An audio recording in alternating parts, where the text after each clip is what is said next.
Hello YouTube, Dave here again. Today we are going to be returning to the Cauldron region for the second to last time, at least in magazine form. Today we are looking at the penultimate chapter of the Shackled City Adventure Path as we look at Strike on Shatterhorn.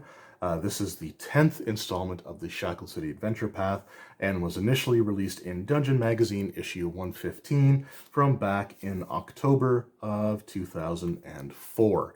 This adventure was designed for a group of four 18th level characters, and they are expected to earn enough experience to reach around 19th level by the time this chapter is done.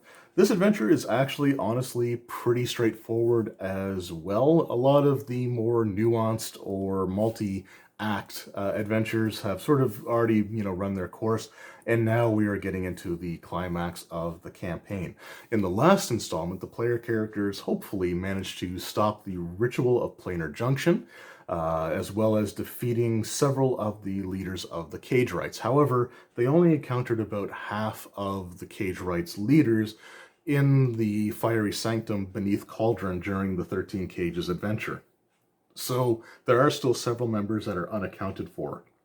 This installment of the Shackled City Adventure Path has the characters traveling to ancient Yuan-ti ruins to deal with and eliminate the final members of the Cage Rights leadership so that they are unable to regroup and try to complete their ritual again at some point in the future. The characters are approached by Jenya after having a little bit of time to sort of rest and recover from their endeavors underneath Cauldron in the Fiery Sanctum back with the 13 Cages adventure. However, while they were dealing with that, she was using divination magic to discover that the remaining Cage Rights are holed up in these ancient Yuan-ti ruins. So she requests that the player characters travel there and deal with them once and for all. The adventure actually begins with the player characters arriving in the ruins themselves. So the setup is sort of part of the adventure background, something that you may want to consider role-playing out a little bit more, or sort of having it come up or come about more organically than simply this is the premise, this is the setup, and you're already there. But they're here now. This is the way that the adventure does begin, so we are looking at it as written here. The keep itself, the upper levels are pretty much ruined or destroyed. You have some of like the walls of buildings, but the very few, if any, really intact structures left. At the center of these ruins is this massive spire that was actually split into three sections by a massive lightning bolt that was believed to be the moment when one of the Yuan-ti prophets was ascended or called upon to join their god Shulk as one of like their divine emissaries sort of thing. The ruins themselves are guarded by a hill giant barbarian by the name of Goth. He has two direwolf pets, and he is also accompanied by a group of half-orc mercenaries that are riding these spider eaters, these flying sort of bee-like insect creatures, as well as a pair of ancient will-o-wisps. So it's sort of this one big knockdown, drag-out fight that takes place above the ruin, or above the actual sanctuary where the remaining Cage Rights have set up. So this is like this big fight, but it is the only encounter that really takes place in these ruins, and you can, if you want to, sort of split it up a bit so that it's not just everyone fighting all at once. It's sort of good to have like several of the different groups sort of encountered in different locations. At least that's the way that I planned on, or the way that I ended up running it. Once the player characters deal with the threats up top, they discover an illusory wall that leads down to the sanctuary proper. This is a sanctuary that was constructed and dedicated to the prophet that had ascended during the lightning strike that destroyed the monolith up above. And here is where the remaining Cage Rights are, including the final remaining Yuan-ti in the Yuan-ti ruins. So we have Cesar Nerzar, and he's just a Yuan-ti sorcerer. He's got some undead companions with him. You also have some other creatures that you encounter here, like some Medusa, as well as, like I said, you get into your other Cage Right members here. One of my favorites has to be Allergy Sorzan. So he is a human male cleric slash fighter slash blackguard dedicated to the god of slaughter, Erythnol. Now, this is 3rd edition or 3.5, so any of your humanoid NPCs, generally speaking, are going to be very heavily multi-classed and will probably also end up having a prestige class, especially at this point. But he's also accompanied by a fiendish dire badger companion that he names Flesh Ripper. Now, what's cool about this guy is, he's absolutely 100% completely and totally insane at this point. He wears this like cloak that's actually like human skin. As you can see there, you got like the hands, that sort of, or where the cloak is fastened to his armor. He's also got a wicked handlebar mustache there. You got to appreciate and respect that. But he's also gone mad to the point where he believes himself to be Adamarcus. So Adamarcus is the demon lord that previously held dominion over Ocapitus, the layer of the abyss that the player characters traveled on way back in, I think it was the 5th installment of the Shackled City Adventure Path, the Test of the Smoking Eye. But he believes that he's Adamarcus, and he declares himself as such. And he will, in combat, he will go after any of the characters that have the Smoking Eye template on them. And he will accuse them of being usurpers and trying to steal his domain from him while sicking his fiendish dire badger Flesh Ripper on, any of the other characters that tried to intervene. It was just, a really fun fight with someone that's just completely and totally mad. So I really enjoyed him. There's also like guardian creatures in here, like these crystal snakes. There is also an encounter with a pair of Death Slad, as well as one of the Cage Right leaders by the name of Zokek, a male Shatterkai illusionist rogue individual. So he was sort of an interesting, but of the Cage Right members that are here, he was honestly one of the more forgettable ones. I just never really, he wasn't as interesting as a lot of the other ones. And speaking of interesting Cage Right leaders, the next two are some of my favorites here. So next we have the romantically entangled pair of Kalyan Winterstrike and Viridin Derakor. So a female elf wizard fighter arcane archer and a drow male fighter evoker eldritch knight. So sort of an unconventional pairing, to say the very least. They have sort of like the forbidden love thing going for them. And I don't know, these are just some of my favorite Cage Rights to run, aside from the completely insane Blackguard. I felt like more development sort of went into them, or more thought went into them than with some of the other ones, including like the Yonti person that we had before, as well as Zokek, who again just really was very, like, I don't remember the encounter with him at all, but these guys were really interesting to run.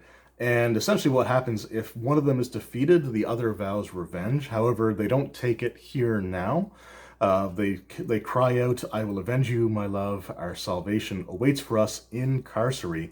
And then they use their lesser amulet of the planes to plane shift from the material plane to the prison plane of Carcery, where they may be encountered in one form or another in the final concluding chapter, Asylum, which is the 11th and final installment of the magazine series. After that encounter, the last remaining Cage Right is Embril Alestrani, and she was the High Priestess of the Cathedral of Weejoss. The Cathedral of Weejoss was heavily associated with the Cage Rights and helping them behind the scenes. However, she has been absent from Cauldron since before the player characters returned from their endeavors on the Abyss, or in the Abyss. So this is the player character's chance to finally encounter her, although there is sort of an interesting twist on this particular encounter. So instead of fighting her directly, the player characters actually come across her unconscious body laid out on the slab, while the Spellweaver sort of works spells over top of her. She's clutching this black gem to her chest, and this gem is actually a soul gem, or like a soul prism.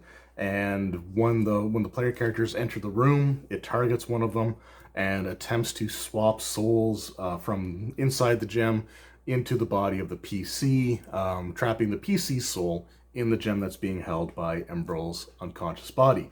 If that occurs, the possessed player character, then the idea or the goal is that the possessed player character runs towards Embril's body, grabs it, and takes her with the gem and plane shifts to Carcery as well. The reason for this is that after the player characters left the Cauldron region, she left Cauldron herself, and she abandoned her worship of Weejoss, and instead, influenced by the madness of Adamarcus, started dedicating herself to the death god of Nerul. Now, she believes that her mission in life is to free Adamarcus from his prison plane, or his prison in the plane of Carcery, and that Nerul is the one who can help her do that. Her plan is to provide the player character that she possesses as a worthy sacrifice for the goal of releasing this demon lord. Now, the Spellweaver kind of doesn't believe that this is something that makes a whole lot of sense, and I honestly can't say I disagree. This is a pretty weird or insane plan that doesn't really make a lot of logical sense until you realize that the plan that she came up with is because she's being driven insane by the mental energy of Adamarcus as he is screaming out from inside of his prison. And Adamarcus is a major factor in this campaign, even though the player characters are still only vaguely aware of it. But this encounter with Embril, her attempt at soul possession, and the Spellweaver, this is actually the end of this chapter, which ends kind of abruptly. Overall, this was a fun chapter to run, and in my experiences, my player characters were really, they were the ones that wanted to continue and destroy the rest of the cage rights. So for me, when I ran it, I didn't have any problem prodding them in that direction. In fact, I think in my campaign, they were the ones that even went to Genya and asked her to use her divination powers to find where the rest of them were so that they could be dealt with. So from that perspective, I had a really, decent time with it. The ruins of Shatterhorn itself have some very interesting traps and locations to explore in there, and including a couple that one player in particular ended up triggering. One through no real fault of his own, and one definitely through fault of his own. The first one was a room that had these burial jars or burial urns for the Yonti that were laid to rest in this in the crypt there. They use them as your basic burial jars that you have for mummification. However, these ones were actually trapped with a Wail of the Banshee spell. Now, the rest of the player characters really had no interest in these jars. However, one person in particular, maybe who played perhaps a little too much Legend of Zelda, decided that it was a good idea to go around smashing all of these. Well, he smashed one of them and then immediately failed his saving throw against Wail the Banshee and had to be resurrected by the party's cleric. Later on, in the room where you had the elf woman and the drow male, the couple there, there was a relic in there known as the Agamer Shulk, and this Ag is this, it's a magic relic that has these runes on it that you can trace and gain some sort of magical benefit. Now, these types of devices have been used in all kinds of other D&D adventures in the past. What's interesting, though, is that generally most of them have sort of a 50-50 shot of being either beneficial or detrimental. There are 10 runes that you can trace on the Agamer Shulk here in this campaign, or in this installment, this chapter, and 9 of them are actually beneficial. So one of them gives you immunity to death spells and negative energy effects. It's a shame that the player who died to the Wail of the Banshee hadn't gone here first and gotten that one, because that would have made that a little bit easier. There's spell resistance, there are resist energy ones, so each rune grants a different energy resistance. So one does acid, one does electricity, one does fire, one does cold. One grants true seeing, one grants damage reduction of 10/adamantine. One of them also can potentially heal you up to 150 hit points of damage. So the 9 of the 10 are actually pretty good. The 10th one, however, is pretty bad. It is a teleport rune that teleports whoever traces it, if they fail their saving throw, teleports them inside of the Ag itself. And the Ag is actually filled with a pretty caustic acid, which deals 10d6 acid damage per round. So if someone gets teleported inside of the Ag, the rest of the runes, like no other runes, can be traced or magically function until the individual inside is completely dissolved by the acid. They can try to break their way out, though it's going to be very difficult. It has a very high hardness value as well as quite a bit of hit points in order to break through. Teleportation spells can work if the individual has them, but again, they're making some pretty hefty concentration checks as well based on the amount of acid damage that they're taking. So this can just be a bad one overall to get. And the same player who had to be raised from the dead after kicking over the Whale of the Banshee jars is the same one who ended up rolling the teleport without error rune and teleported inside of the Ag. I believe he died there as well, requiring the cleric to resurrect him or raise him from the dead once again. And then finally, when it came to the encounter with Embrel, I want to say it was that same player who's had their soul swapped out and the body sort of taken to the plane of Carcery. I can't remember that one perfectly clear, unfortunately. This was quite a while ago when I ran this particular campaign, actually a decade ago or more at this point. So my memory is a little bit fuzzy of this one, but I believe someone had their soul swapped, and I want to say it was that same player, because I'm pretty sure they made a new character for the final chapter of this campaign. Now, the other thing about this adventure that I do feel the need to sort of express is the fact that I have seen people discussing it before or saying that they felt that this one ended pretty abruptly and sort of in an anticlimactic way. And they're not entirely wrong when it comes to that sentiment. The fact of the matter is that this was never meant to be a chapter in of itself. This was written by Christopher Perkins, and this was actually meant to be the first act of a two-act finale chapter. So Christopher Perkins also wrote the Life's Bizarre chapter, which was the very first installment of the Shackled City Adventure Path, and that was a massive chapter as well. That's the one that had 2 different dungeon areas to explore that added up to well over 100 rooms. So he's known for writing some longer adventures. When he submitted the final chapter for the Shackled City Adventure Path, which in the magazines was intended to be done over the course of only 10 issues, the final chapter was lengthy enough that it would take up too much space in the magazine on its own, but they didn't want to cut things from it. They didn't want to remove sections from it, and so the decision was made to actually split it into 2 separate adventures, 2 separate chapters, with this one being the 10th installment, and then the 11th installment being the final concluding chapter with the characters making their way to Carcery, to confront the demon lord Adamarcus, but we'll get to that story in the next and final video as far as the magazine series goes. There are some other things that we'll talk about once we wrap up the magazine installments, because there was a hardcover release that had some changes to it, so we will get to that at some point as well. But for now, I just wanted to explain why this one felt like a more abrupt ending. And again, why this felt like a very straightforward adventure, because it was only meant to be half of the actual adventure. So that's sort of the reason why for that. But overall, I had a lot of fun running it. I really enjoyed, running this chapter. It wasn't necessarily my favorite chapter to run, but it was a fun one to do, especially with like the insane Blackguard. He was the encounter that I had the most enjoyment running, just coming up with his insane rantings as he's taking on the player characters.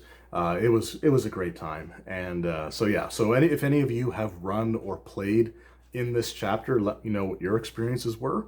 And because I always like to hear, how other players or other DMs ended up running or playing through the chapters, see which of the encounters sort of stuck out in their minds. For me, in this particular adventure, it was the insane Blackguard, it was the elven couple, and the final encounter with the Spellweaver, because Spellweavers are just awesome in my opinion, and the fact that the one player character in the group basically failed their save against every single death trap that they encountered in this particular installment.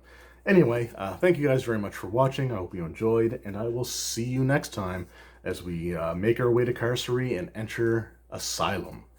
Thanks again for watching. I'll see you then. Take care.